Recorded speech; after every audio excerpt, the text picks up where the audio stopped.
Personne suivante. C'est moi, docteur. Bonjour madame. Bonjour.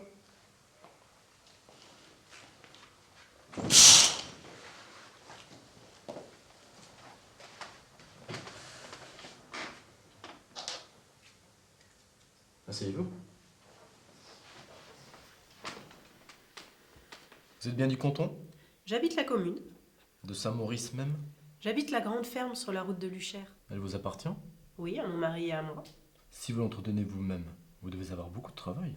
Pensez, monsieur. 18 vaches, 2 bœufs, 2 taureaux, la jument et le poulain, 6 chèvres, une bonne douzaine de cochons, sans parler de la basse-cour. Diable! Vous n'avez pas de domestique? Dame, si, 3 valets, une servante et les journaliers dans la belle saison. Je vous plains. Il ne doit guère vous assez de temps pour vous soigner. Oh non. Et pourtant vous souffrez. Non, c'est pas le mot. Je dirais plutôt que j'ai de la fatigue. Oui. Vous appelez ça de la fatigue. Tirez la langue. Vous ne devez pas avoir beaucoup d'appétit. Non. Vous êtes constipé. Oui, assez. Baissez la tête. Respirez. Toussez.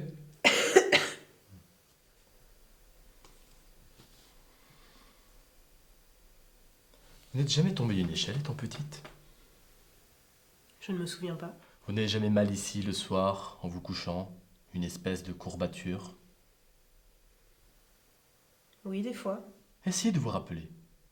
Ça devait être une grande échelle. Ça se peut bien. C'était une échelle d'environ 3,50 m, posée contre un mur. Vous êtes tombé à la renverse et la face gauche heureusement qui a porté. Ah oui. Vous avez déjà consulté le docteur par palais? Non, jamais. Pourquoi? Il ne donne pas de consultation gratuite. Vous vous rendez compte de votre état? Non. Tant mieux. Vous avez envie de guérir ou vous n'avez pas envie? J'ai envie. J'aime mieux vous prévenir tout de suite que ce sera très long et très coûteux. Oh mon Dieu, et pourquoi ça? Parce qu'on ne guérit pas en 5 minutes un mal qu'on traîne depuis 40 ans. Depuis 40 ans? Oui, depuis que vous êtes tombé de l'échelle. Mais combien ça va me coûter? Combien valez-vous actuellement?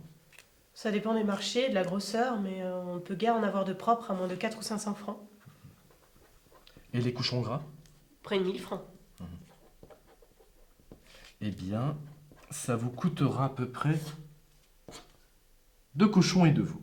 3000 francs? Oh, c'est une désolation, Jésus-Marie. Si vous aimez mieux faire un pèlerinage, je ne vous en empêche pas. Oh, les pèlerinages, c'est coûteux aussi, et ça ne marche pas toujours.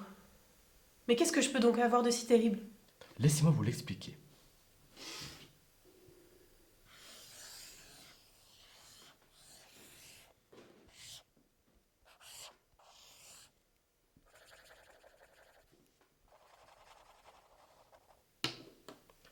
Voici votre moelle épinière en coupe.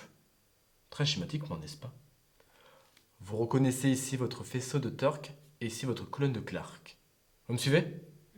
Eh bien, quand vous êtes tombé de l'échelle, votre Turck et votre Clark ont glissé en sens inverse de quelques dixièmes de millimètre.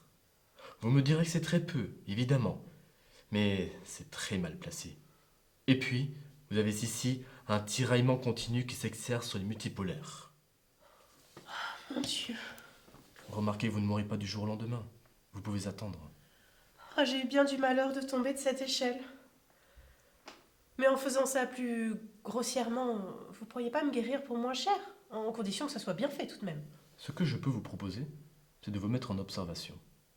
Ça ne coûtera presque rien. À la fin de semaine, vous vous rendrez compte par vous-même de la tournure que prendra le mal et vous vous déciderez. Oui, c'est bien ça. Vous allez rentrer chez vous. Vous êtes venu en voiture. Non, à pied. Il faudra tâcher de trouver une voiture. Vous vous coucherez en arrivant. Une chambre où vous serez seul autant que possible. Faites fermer les rideaux et les volets pour que la lumière ne vous gêne pas. Défendez quand vous parle. Aucune alimentation solide pendant 1 semaine.